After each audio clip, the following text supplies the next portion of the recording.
Any question? Yeah, in MCAT classes or preparation, Yeah. I think for the immigrant, the most challenging is the English, I believe. Yeah, the verbal section. The verbal and the vocab.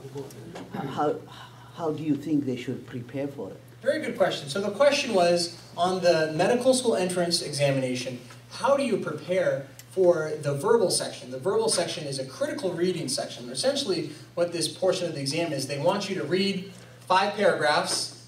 The 5 paragraphs will be a random story. It'll be a review about a particular movie, a book, some sort of scientific phenomenon, and they'll ask you 7 or 8 questions on it. So the question is, how do you prepare for that?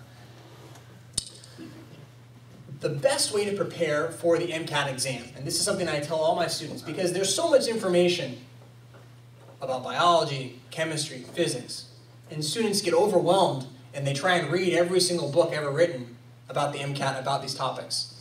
The best way to actually prepare for this test is to practice, is to take practice tests, to take practice passages. Read passages until you can't read anymore. I'm talking about reading 15 passages a day, practicing 15 passages a day. And if you do that, talked about what we talked about a little bit earlier, you'll reach mastery level. By the time you get into the test, you'll be like, all right, I've read something just like this before.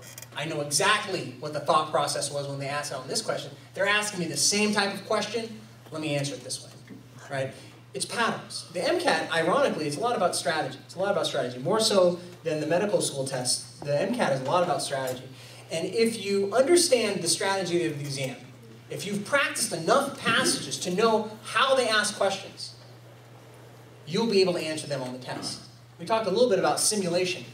The best way to prepare for anything, whether it be a test or sports, is to simulate the experience. The best way to simulate the actual exam on this test is to do practice tests, to do practice passages. And for critical reading, it's just a matter of reading passage, answering the questions. When you get a question wrong, why did I get that question wrong? Look at the thought process. What was the problem here? Because I guarantee you, you will see the same patterns, you will see the same concepts on the real test. And the same goes for the biology, physics, chemistry sections. It's just a matter of doing passages, practicing passages. Good question. Question? Yeah. Actually, just to elaborate on what you were saying, yeah. For the immigrants, once they have comprehension CD that they sell on Barnes and Nobles and also on Borders, where they can purchase that and study it on the computer over and over and over. That will help them to prepare any college test and also any high school passing grades. The exit exam that they call it now, it will help them for that. Excellent. I don't know if you guys heard that. She was saying that there are some CDs for those of you in the immigrant community who English is not your first language. You can actually go purchase these, and they can actually help for not only MCAT exams, for college exams and high school exams. So that's what I'm talking about. The community. We're working together to actually come up with excellent solutions, and strength in numbers is something you're saying. That's very good. So thank you very much. Yeah, question. Do you have your PhD, and how do you become a professor at such a high rank? So I'm actually a medical doctor, so I don't have a PhD. So a PhD is essentially a doctorate of philosophy, and you can get that in many different things. So I am a clinical instructor at the Harvard Medical School. At medical schools, all the professors, by and large, a lot of them are going to be MDs. You'll have scientists, PhDs, who are also professors. Now, if you want to become a professor of a particular topic, usually the direct path is to get a PhD in that particular subject. Then after you do a PhD, you'll do some postdoctoral research. So just to kind of explain what is a PhD, so you go to college, you get an undergraduate degree, then after that, you either work for a little bit, or you can directly apply to PhD programs. And then a PhD can be another 4 to maybe as many as 6 or 7 years. I've even heard people getting PhDs in as little as 3 years, but that's the general range. Then you have the title doctor, and then you can go around and you can do more research, or if you have had good enough research in your PhD program, you can actually be hired on as a professor at a particular school after you finish your PhD program.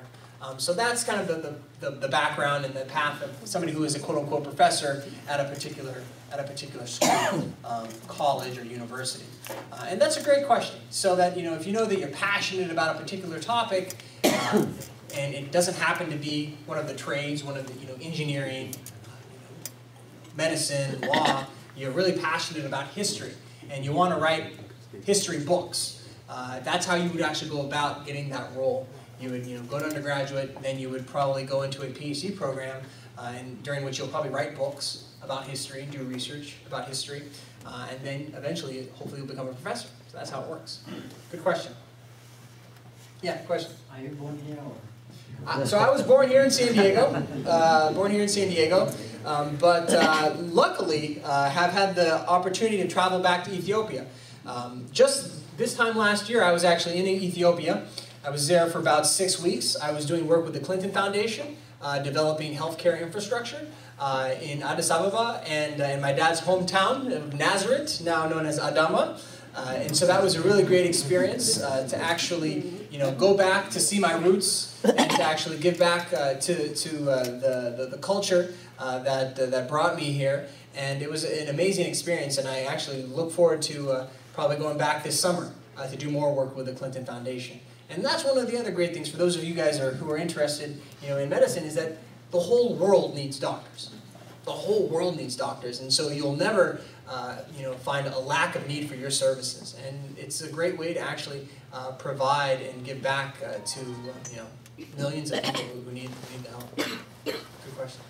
Another question? Yeah. Question. What was the most distracting thing when you were at graduate school, and how did you solve it? So that's a good question. So what was the most distracting thing in graduate school?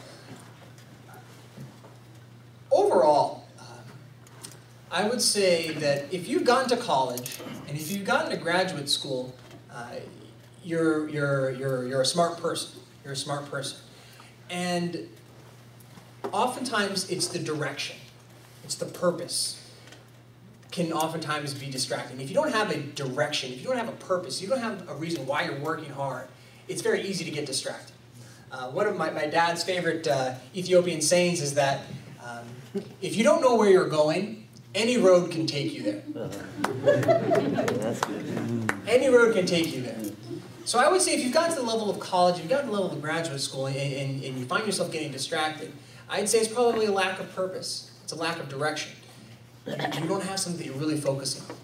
For me in particular, in college, the main distraction for me, ironically, at that point, was the lack of good influences. When I first got to college, although I'm not saying that everybody who joins a fraternity has problems, but when I got there, I joined a fraternity, and that was a big mistake. Because I aligned myself with people who didn't necessarily have the same goals as I did. Their goals were more just to have a good time. True, they were in college, they wanted to get to professional careers, but their main goal, turns out, was just to have a good time. And it took a while for me to separate myself from that group, refocus, and practice all the things that I've been talking about.